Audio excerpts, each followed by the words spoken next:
আসসালামু আলাইকুম রহমতুল্লাহি ওয়া বারাকাতুহু। সম্মানিত দর্শক, সম্প্রতি একটি ভিডিও করেছি আমেরিকা নিয়ে। আমেরিকা পরাজিত। সেখানে আমেরিকা পরাজিত হওয়ার পরে বাংলাদেশের অবস্থা কি হবে, আমেরিকার অবস্থা কি হবে এবং মধ্যপ্রাচ্যের অবস্থা কি হবে, এটা নিয়ে একটা মোটামুটি ধারণা দেওয়ার চেষ্টা করেছি। এখন যে বিষয়টি নিয়ে আলোচনা করব, ইরান বিজয়ী। তো ইরান যে বিজয়ী হলো বা বিজয়ী হবে, এর ফলে মধ্যপ্রাচ্য, মুসলিম বিশ্ব এবং বাংলাদেশের ক্ষেত্রে কি ব্যাপক এবং আমূল পরিবর্তন আমরা দেখতে পাব? এই বিষয়গুলো নিয়ে আলোচনা করব। প্রথমত বলে নেই যে পারস্য এরকম একটি দেশ, যে দেশের ভাষা, শিল্প, সাহিত্য, সংস্কৃতি সারা দুনিয়ার মধ্যে অনন্য। তাদের যে ধ্রুপদী সঙ্গীত রয়েছে, ক্লাসিক্যাল মিউজিক রয়েছে, পৃথিবীতে এর সঙ্গে আর কোনো সঙ্গীতের তুলনা করা যায় না। যেমন ভারতে উস্তাদ আলাউদ্দিন খাঁ, তারপর আয়েত আলী খান, তারপর আকবর আলী খান, পণ্ডিত রবিশঙ্কর, কিংবা ধ্রুপদী যে ক্লাসিক্যাল যে ড্যান্স, সেখানে উদয় শঙ্কর, বীর্য মহারাজ, মানে এই যুগের আদি যুগে যদি যান, সে তানসেন থেকে শুরু করে আরো অনেককে আপনি পাবেন। তো সেদিক থেকে যদি আপনি ইউরোপে যান, তাহলে আপনি সেখানে বিটোভেনকে পাবেন ক্লাসিক্যাল মিউজিকে। তো সেই বিটোভেন বা ভারতের যে ধ্রুপদী সঙ্গীত, এর চাইতেও বহু বহু গুণে পারস্য ধ্রুপদী সঙ্গীত সারা পৃথিবীর সঙ্গীতের রুট। মানব সভ্যতায় যে আর্য সভ্যতা বলা হয়, যেখান থেকে শুরু, আমরা যেমন ব্যাবিলিয়ন সভ্যতা বলি, আশিরীয় সভ্যতা বলি, এই সভ্যতাটার যে আদি উৎস, সেটা পারস্য থেকে। এমনকি এই যে আমরা পাহাড়ে আশ্চর্য রকম কিছু ছাগল দেখি, পাহাড় বেয়ে বেয়ে ওঠে। এই যে জাগ্রস পর্বতমালাতে যে ছাগল, পৃথিবীর প্রথম ছাগল যে প্রজাতিটি, এটি পারস্য থেকে তৈরি হয়েছে। এর আগে পৃথিবীতে কোথাও ছাগল ছিল না। সেই পাহাড়ি ছাগল, বন্য ছাগল। রাজনীতি যদি ধরেন, পৃথিবীতে রাজনীতিটা শুরু হয়েছে পারস্য থেকে। পারস্যের আগে পৃথিবীতে কোনো রাজনীতি ছিল না। রাজনীতি মানে রাজনীতি, রাজা, রাজ্য, এটা পারস্য থেকে first. Not Europe, not Africa, not Arab, not India, পারস্য। এরপরে আরো বড় রাজ্য মানে সাম্রাজ্য, যেটাকে বলা হয় ডাইনেস্টি, সেটাও পারস্য থেকে শুরু। এরপরে যে সকল লাক্সারি রয়েছে, কমফোর্ট, লাক্সারি, এর সবই পারস্য থেকে। তো এই যে জাতি গোষ্ঠীটি, তাদের নিজস্ব ভাষা, পার্সিয়ান ভাষা, তাদের সাহিত্য, সংস্কৃতি এ পৃথিবীতে অনন্য। এবং তারা হাজার হাজার বছর ধরে, একদিন দুদিন নয়, হাজার হাজার বছর ধরে সারা পৃথিবী ডমিনেট করেছে অস্ত্র দ্বারা, অর্থ দ্বারা, সভ্যতা দ্বারা, সাহিত্য দ্বারা, কৃষ্টি দ্বারা, কালচার দ্বারা, সবকিছু দ্বারা। এবং তার ফলে রাজনীতির কোর্স অফ অ্যাকশন পরিবর্তন করেছে। যেমন ধরুন, উমাইয়াদেরকে পরাজিত করে, উমাইয়ারা প্রায় ৯০ বছর পৃথিবী শাসন করেছে। তো উমাইয়াদেরকে পরাজিত করে এই পারস্যের যারা লোকজন, তাদের একটা পরিবার ছিল বার্মেকি পরিবার, তারা আব্বাসীয়দেরকে সামনে নিয়ে আসলো। কারণ ওই অবস্থাতে আসলে আরবের আব্বাসীয়দের হাতে যে খিলাফত দেওয়া ছাড়া তাদের উপায় ছিল না। কিন্তু পেছন থেকে তারাই এই ৪০০ বছর চালিয়েছে। পরবর্তীতে যখন খলিফারা বাড়াবাড়ি করলো এবং শিয়া সুন্নি নিয়ে বাড়াবাড়ি হলো, এর কারণ হলো শাসকরা ছিলেন সুন্নি, তারপর সেই যে জনগণের একটা বিরাট অংশ সুন্নি ছিলেন, কিন্তু প্রধানমন্ত্রী এবং আমির উমরা যারা, তাদের একটা বিরাট অংশ ছিলেন শিয়া।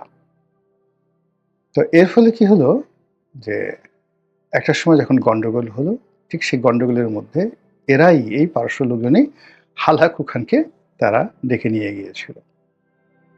পরবর্তীতে সেই হালাকু খান আবার পারস্য আক্রমণ করেছিল, কিন্তু পারস্য সেই হালাকুকে অ্যাবজর্ব করে নিয়েছিল নিজেদের মধ্যে, তুমি আমাদের লোক। এই হলো ইরান। এরকম বহু ইরানের ইতিহাস বলে আমি ঘন্টার পর ঘন্টা আপনাদেরকে বলতে পারি, পুরো ইরানের ইতিহাস। এই যুদ্ধে আপনি গিয়ে দেখেন যে ইরানের পররাষ্ট্রমন্ত্রী এখন সারা পৃথিবীর রাজনীতির সুপারস্টার। তিনি যে ভাষায় কথা বলেন, তার চেয়ে জনপ্রিয় ব্যক্তি, তার চেয়ে পরিচিত মুখ আর নেই। তার হাসি, তার মানে এত বেদনা কষ্টের মধ্যে তার যে স্বাভাবিকতা, তাকে মনে হয় যে এই পৃথিবীতে এই মুহূর্তে সবচেয়ে স্মার্টেস্ট পলিটিশিয়ান। এই হলো ইরান জাতি। সেই ইরান জাতি বিজয়ী হয়ে গেছে। কি হবে? অনেকগুলো সম্ভাবনা। মধ্যপ্রাচ্যের দেশগুলো যেভাবে তাদের রাজতন্ত্র টিকিয়ে রাখার জন্য আমেরিকাকে তারা ট্রিলিয়ন ট্রিলিয়ন ডলার দিয়ে আসছিল, একইভাবে এখন এই বখরা খাজনা তাদেরকে ইরানকে দিতে হবে। এবং ইরান টাকা পেলে ঠিক আমেরিকা যেভাবে তাদেরকে প্রোটেকশন দিয়েছে, এইভাবে তারা প্রোটেকশন দেবে। এর কারণ হলো এটা একটা সাম্রাজ্যবাদী দেশ। তারা জানে যে সব ভূমি দখল করা যায় না, সব ভূমি দখল করতে হয় না, একজন আর একজনের পেছনে লাগিয়ে রাখতে হয়। একজন রাজা ছিলেন হাম্বুরাবি। হাম্বুরাবি যে রাজা, ব্যাবিলনের রাজা, তিনি এই জেরুজালেম ধ্বংস করে সেখানে ইরাকের শাসন ব্যাবিলনের শাসন কায়েম করেছিলেন এবং সমস্ত ইহুদিদেরকে তিনি সেখানে ধরে নিয়ে গেছেন। এটা হাম্বুরাবি অথবা নেবুকাডনেজার, যে কোনো একজন। আমার ভিডিওগুলো অনেক শিক্ষিত লোক দেখেন, তো যার জন্য তথ্যপত্র সম্পর্কে সতর্ক করতে হয়। পরবর্তীতে যখন এই ব্যাবিলন নগর দখল করেন পারস্য সম্রাট সাইরাস দ্য গ্রেট, তিনি এই ইহুদিদের মুক্ত করেন। ইহুদিদের মুক্তি করে তিনি এই জেরুজালেমে আবার সেই ইহুদিদেরকে পাঠিয়ে বললেন, যাও তোমরা তোমাদের রাজত্ব করে। এখন ইহুদিদের কাছে তিনি কিন্তু সাইরাস দ্য গ্রেট অত্যন্ত সম্মানিত ব্যক্তি। কোরআনে যে জুলকারনাইন সম্পর্কে বলা হয়, এই জুলকারনাইন সবাই বলে যে ইনি সাইরাস দ্য গ্রেট। তো বোঝার চেষ্টা করুন, দিস ইজ ইরানিয়ান কালচার। তারা জানে যে কি করে কোন দেশ কিভাবে চালাতে হয়। ফলে আরবদের মধ্যে এখন রীতিমতো কান্নার রোল পড়ে গেছে যে আরব বসন্ত হয়ে যেতে পারে, সবাই গণতন্ত্রের জন্য রাস্তায় নেমে আসে, কিন্তু এই কাজটি ইরান করবে না। ইরান টাকা চাইবে, ক্ষতিপূরণ চাইবে, আনুগত্য চাইবে, এবং সেটা আরব দেশগুলো দিবে, এতে কোনো সন্দেহ নেই। ফলে আমরা যেইভাবে ভয় পাচ্ছি আরবের অস্তিত্ব নিয়ে, সেটা হবে না। দ্বিতীয়ত হলো গ্লোবাল যে তেলের মার্কেটটি, সেই তেলের মার্কেটটি অনেকটা স্ট্যাবল হবে। অনেকটা স্ট্যাবল হবে। ভেনেজুয়েলা থেকে শুরু করে ইউরোপের এবং আমেরিকার, ল্যাটিন আমেরিকার যে সকল দেশ প্রচুর তেল রয়েছে, রাশিয়া সহ, এখানে রাশিয়ার একটা সমতা ভিত্তিতে, এখন যেমন ধরুন ফ্রান্সের সাথে ইংল্যান্ডের একটা সম্পর্ক রয়েছে, জার্মানির সঙ্গে যেভাবে ইটালির একটা সম্পর্ক রয়েছে, যারা একটা সময় যুদ্ধ করেছে পরস্পরের বিরুদ্ধে, তদ্রূপ রাশিয়ার সঙ্গে ইরানের একটা ভালো বন্ধুত্বপূর্ণ সম্পর্ক তৈরি হবে, এবং এই সঙ্গে রাশিয়া, ইরান এবং পাকিস্তান একটা ভালো সম্পর্ক হবে। অথবা ইরান, চীন, রাশিয়া, উত্তর কোরিয়া, একটা ভালো বলয় তৈরি হবে। এবং মুসলমান বিশ্ব সারা দুনিয়াতে যেভাবে গত 100 বছর ধরে লাঞ্ছিত অপমানিত হচ্ছে, ইরানের এই বিজয়ের ফলে উত্তর কোরিয়া, দক্ষিণ কোরিয়া, জাপান, ফিলিপিন্স, এই সকল রাষ্ট্রগুলো সহ রাশিয়ার ভিতরে যে মুসলিম কান্ট্রিগুলো রয়েছে, এইগুলো সব একত্র হয়ে যাবে, এবং তারা আমেরিকাকে ঘোড়ার ডিম পাত্তাই দেবে না। এমনকি রাশিয়া এবং ইরানের সাথে বন্ধুত্ব করার জন্য অস্ট্রেলিয়া, কানাডা এবং ইংল্যান্ড রীতিমতো লাইন দেবে। এর বাইরে যেটি হবে সেটি হলো শিয়াইজম। শিয়াইজম সারা পৃথিবীতে শক্তিমত্তা অর্জন করবে। আমাদের দেশে যে সকল সুন্নি আলেম ওলামা রয়েছেন তারা বিপদে পড়বেন। এমনিতে কিন্তু এখনো পর্যন্ত আমাদের দেশে আভিজাত্য বলতে কিন্তু শিয়াইজমই আভিজাত্যের প্রতীক। এই যে বাংলাদেশে ইসমাইলিয়া সম্প্রদায় রয়েছে, আগা খান কমিউনিটি রয়েছে।